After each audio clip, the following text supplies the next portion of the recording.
el bastón de mando, también conocido como piedra de la sabiduría, Simiwinki, la piedra que habla, todos términos asociados a esta pieza enigmática hallada en el año 1934 por Orfelio Ulises Herrera, un descendiente de indios Pampa, profesor rural, una persona muy humilde, que guiada supuestamente por mensajes telepáticos de los sabios del Tíbet, fue, digamos, horadando un poco la zona, la tierra misma con sus propias manos, hasta encontrar en el río La Toma, o sea, estamos hablando en la falda de Cerro Uritorco, el bastón de mando, una conana de piedra granítica y el pollo, que es una especie de trono amurallado de piedra, ¿no?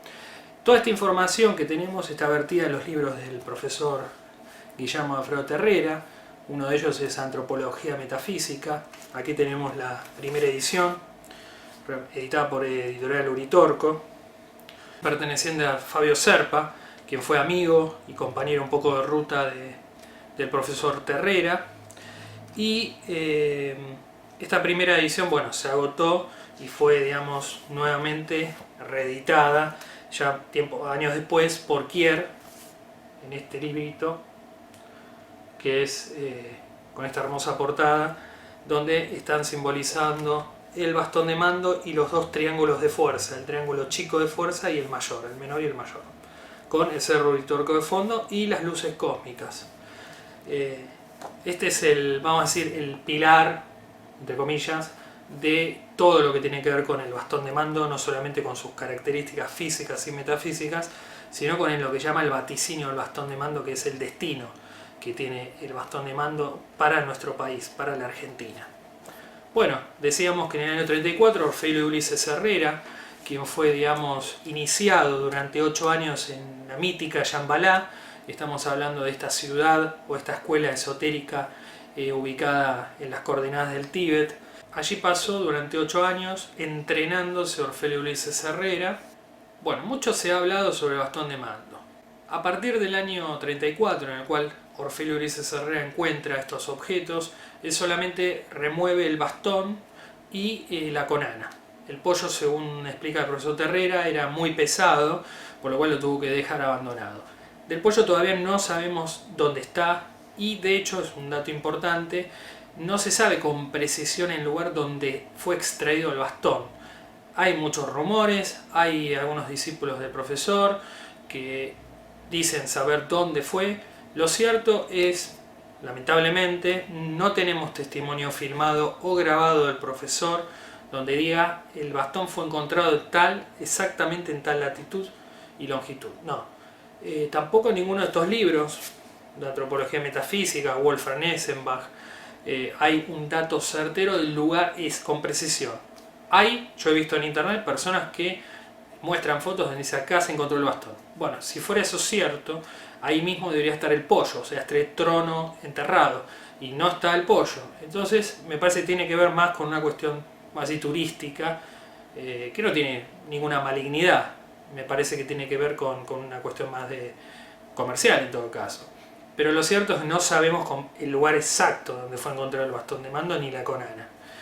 Retomando un poco la historia, en el año 48, el joven Guillermo Alfredo Terrera, que estaba estudiando abogacía en la Universidad Nacional de Córdoba, empieza a introducirse en un circuito esotérico que había en esa universidad, y es este circuito conformado por docentes, según se va desprendiendo un poco de la investigación que fui haciendo, que deciden que sea Terrera el custodio del bastón de mando, el nuevo custodio. Entonces, en 26 de septiembre del año 48, el día del cumpleaños del profesor, se le hace una ceremonia secreta y se le entrega el bastón de mando, con intención de que durante 30 años no hable el bastón, no difunda el bastón a nivel público. Sí, lo puede estudiar, se hicieron pruebas incluso geológicas para determinar que el basalto negro, que es el material por el cual está constituido el bastón, que databa de más o menos 6.000, 8.000 años de antigüedad, la piedra,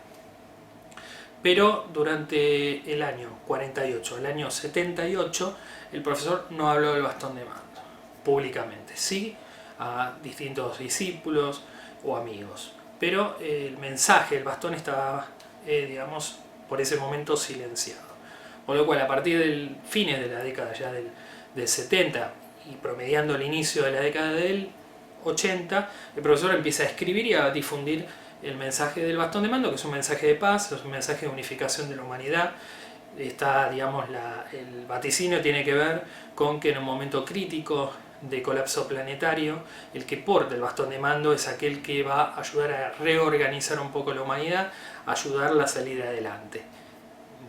Tiene que ver mucho con el nivel espiritual del ser humano. Así que, volviendo un poco a la cronología, a partir del año 48 el joven Terrera tiene el bastón, lo empieza a difundir ya a fines de los 70 y empieza a escribir estos libros editados inicialmente en la editorial Unitorco de Fabio Serpa y después ya por Kier, que fue la casa editorial que lo hizo más conocido. Bueno, se ha especulado mucho sobre el bastón.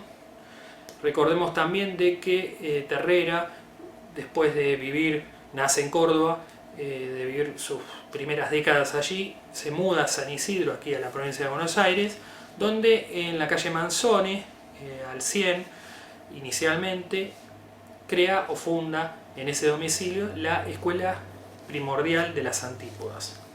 Allí tiene una serie de discípulos, habitués, de la temática también, en el cual él proyecta diapositivas, da charlas no solamente sobre el bastón de mando, que estaba presente en una mesa grande, según me han contado, donde él tenía sus libros editados, sino que además se hacen meditaciones con el bastón de mando, se hacen videncias con el bastón, o sea que la Escuela Hermética Primordial de las Antípodas, en esa primera etapa, estamos hablando años 82, 83, 84, 85, esos primeros 5 o 6 años, hasta llegar ahí al borde de los años 90, tiene una actividad muy intensa, reservada a un pequeño grupo de colaboradores del profesor, donde se editan también libros de él de forma más artesanal, y hay mucha actividad, digamos, ahí en San Isidro. Paralelamente el profesor da charlas sobre el bastón de mando y se va generando lo que yo denomino humildemente como una nueva metafísica del Cono Sur, o sea, siempre tomando de eje el bastón de mando. Después, mucho después, surge, digamos, la afinidad del profesor, ya en el libro El Valle de los Espíritus, donde queda explicitado, o sea, año 88-89, vinculándose él con Ángel Cristo Acoglanis, el llamado portero de Erx, llamado Saruma por sus discípulos, aunque el profesor dice que él no era Saruma, sino que era otro. Pero bueno, eso no nos interesa mucho porque estamos más que nada hablando del bastón de mando. Hay mucho mito, mucha leyenda sobre esta pieza, se ha especulado mucho, pero la verdad es que hay distintos hechos que van concatenando y van disparando el relato, lo van impulsando hacia el futuro y suceden cosas a veces extrañas. Por ejemplo, en el año 90 fallece Eduviges Villar, Chuna, su primera mujer. Eso genera como una especie de cambio también en la Escuela Hermética Primordial de las Antípodas, porque obviamente que era un vínculo muy fuerte el que tenía Terrera con su mujer, además de obviamente el amor y la devoción como pareja. Chuna era un poco también como, vamos a decir, como medium en las sesiones que se hacían de evidencia con el bastón. O sea, Chuna era el aspecto un poco femenino del bastón. El bastón está considerado como de un tenor masculino, ¿no? Y Chuna funcionaba a veces como medium, como, digamos así, la persona que transcribía esas videncias. Esto lo pudimos constatar en audios que escuchamos y en transcripciones, y es la verdad muy intenso lo que se vivía en esas jornadas. De vuelta, la temática metafísica se cree o no se cree, no hay mucho punto medio. De vuelta, las personas que consideran a Terrera simplemente como un, digamos, extremista en torno a su pensamiento político o en torno a su nacionalismo, que era muy fuerte, solamente van a ver una persona, yo creo que van a ver una sola capa de Terrera, no lo van a ver íntegramente. En el documental, en 30 años de silencio, yo me propuse lo contrario, o sea, me propuse, si bien fondear o sondear su costado nacionalista, peronista, sus vínculos con Medio Oriente, esto es importante. Terrera estuvo en contacto con Saddam Hussein, con Gaddafi, con el Ayatollah Khomeini. Estamos hablando de una persona, de un profesor universitario muy cultivado que realizó distintos viajes en los 70 a Medio Oriente y tuvo entrevistas con estas figuras que de vuelta, por fuera de la crítica que se le puede hacer a esos presidentes o a esas figuras de poder en Oriente, la verdad que el vínculo que tenía Terrera era estrecho con ellos, en el sentido de que él trataba, por ejemplo, con Gaddafi, que tenía su libro verde, su libro doctrinario. Terrera encontraba similitudes entre, digamos, los postulados del peronismo del presidente Juan Domingo Perón con los de Gaddafi.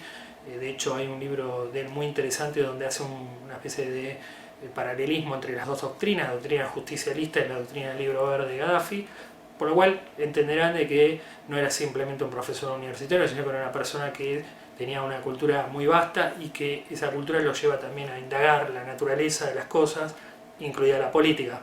Nos guste o no, la política es una actividad humana del mundo social, por fuera de lo económico. Y bueno, básicamente se ha especulado mucho también con la escuela hermética de las antípodas. La muerte de Yuna también genera una fractura importante en lo que va a ser el devenir de la escuela. La escuela continúa en la década del 90 con recambio a veces de discípulos. Esto hay que entenderlo, pasa incluso en las universidades clásicas, la gente entra y sale por distintos motivos, hay un recambio de discípulos y la vida de Terrera yo creo que entra en otra etapa, distinta porque Terrera incluso empieza a hablar de ovnis, empieza a hablar de otras temáticas en distintos cuadernillos que fue editando en ese lugar. La escuela se muda a Manzona el 300, o sea 2 cuadras después de su locación original, y es otra movida, por lo que me han contado un poco, es otro movimiento. Se vuelve a casar Terrera con otra mujer y un poco ahí perdemos un poco el rastro de las actividades.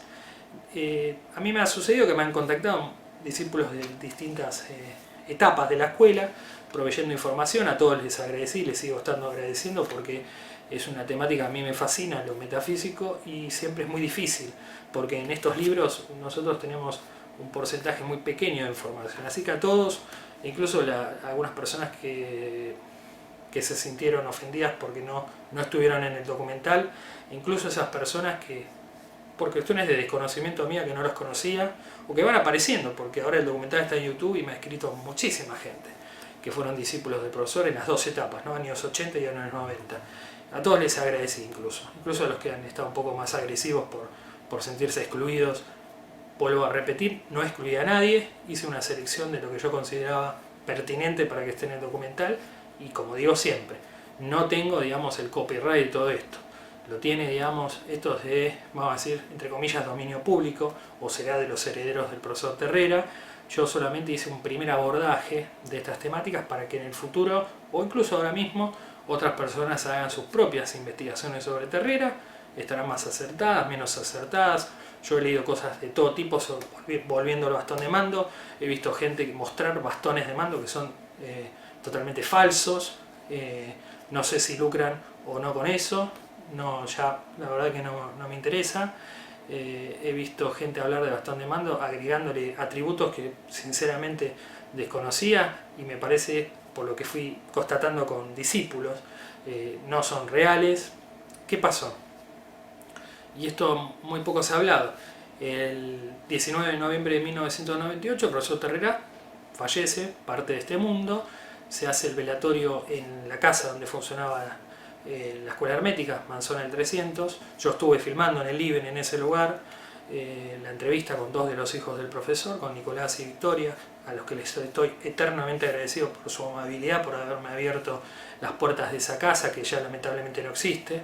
O sea que fui el último que pudo hacer un registro en video y recorrer ese espacio tan especial que era la casa de Manzona 300. Hay todo un montón de mitos relacionados sobre qué pasó en el velatorio del profesor. Yo traté de unir todas las versiones, incluida la que me ofreció el fallecido Fluberto Martí, el ingeniero Fernando Fluberto Martí, del extinto grupo Delfos, versiones de la familia, de conocidos o de gente que estuvo presente. Y básicamente lo que sucedió fue que en el proceso del velatorio hubo una pelea por ver quién se quedaba al bastón de mando entre discípulos. No voy a dar nombres, me parece irrespetuoso hacerlo. Hay que también preservar a estas personas. No se trata de una acusación, yo trato de hacer una reconstrucción en todo caso, pero bueno, hubo una especie de disputa por quién se queda el bastón de mando y queda en posesión de la familia, como debía ser, en el sentido de que todo, tanto los libros como el material del profesor que produjo él o sus bienes, quedan para los herederos, en todo caso para su viuda y para sus hijos, ¿no? Hay una disputa sobre el bastón, quién se queda con el bastón. En esa pelea, vamos a decir, hay también un quiebre nuevo entre discípulos o entre estos grupos y la familia también, que persiste, incluso creo que hasta el día de hoy, lamentablemente. Pero bueno, sin entrar en la cuestión, vamos a decir, de chimento, que no tiene sentido, hay que entender que a partir de esa fecha el bastón se pierde un poco el rastro, ¿no? Hay una oferta de venta por $900.000 que hace un comprador español a través de una persona que envía, una mujer. La familia del profesor no vende el bastón de mando y estamos hablando ya promediando el año 2000, cuando Miguel Blanco, que es un prestigioso conductor de radio español, periodista de lo sobrenatural, viaja a Argentina y para realizar una nota junto con Manuel Carballal, que es otro periodista español, para la revista Más Allá de la Ciencia, se hace un artículo sobre el bastón de mando, se hace una investigación muy buena, se saca fotos del bastón y año 2000 estamos hablando, aproximadamente 2001, a partir de ese año ya no se sabe dónde está el bastón de mando. Yo he tratado de indagar lo máximo que pude, pero no se van como cerrando puertas más que abrirse, ¿no? Hoy en día el bastón lamentablemente está o perdido, o la persona que lo tiene no lo quiere exhibir por miedo. ¿Por qué por miedo? Porque todas estas disputas sobre el destino del bastón de mando, si tiene que estar en Córdoba donde fue encontrado, en el Cerro Uritorco, si tiene que estar en la Casa Rosada como bastón de mando del presidente, presente o futuro, son disputas abiertas todavía. Entonces dan más a la especulación literaria, a la fantasía, que a la realidad. Yo por respeto, y con distintas personas que me proveyeron información y que son fuentes fidedignas, que pude constatar, no puedo dar sus nombres por respeto, pero muchos me han hablado de que el bastón está como inactivo, o sea, no está cumpliendo su función de ayudar a la regeneración planetaria, o por lo menos de nuestro país, ¿no? Sin entrar en debates políticos insulsos. Pero bueno, ese es un poco el resumen del derrotero del bastón de mando. Yo, de vuelta, me siguen escribiendo gente que ve el documental o que lee el libro que escribí sobre el bastón, ofreciendo información, ofreciendo experiencias. A todos les estoy agradecido, les respondo a todos en los tiempos que tengo, pero hay como lamentablemente una mano negra un poco sobre la figura de Terrera, donde se lo quiere más que nada instalar como una especie de figura bizarra del mundo académico argentino, como una persona que derrapó en un momento en su carrera y que se puso a escribir estos libros como sin ningún valor. Y yo no creo que sea tan así. Me parece que en realidad él estaba plenamente consciente de lo que hacía y no justifico nada absolutamente de sus dichos. Él se puede defender solo, aunque no esté físicamente. Si ustedes ven entrevistas que hay del profesor en YouTube, recientemente agregó el CEO de Capilla una entrevista con Jorge Suárez, excelente, larga, y donde Terrera habla de lo que piensa y yo no tengo por qué ni me siento capacitado para justificarlo. De vuelta, cada uno saca sus propias conclusiones sobre el bastón de mando y sobre su custodio, su último custodio, ya que no hubo transferencia, que era lo que debía pasar. O sea, Terrera antes de morir tenía que legar el bastón en vida a otra persona y no pasó. La muerte lamentablemente lo atacó súbitamente y hoy lo que dejó como legado lamentablemente es vamos a decir, una especie de océano de dudas, de otros enigmas sobre el paradero, el presente y el futuro del bastón de mando, ¿no?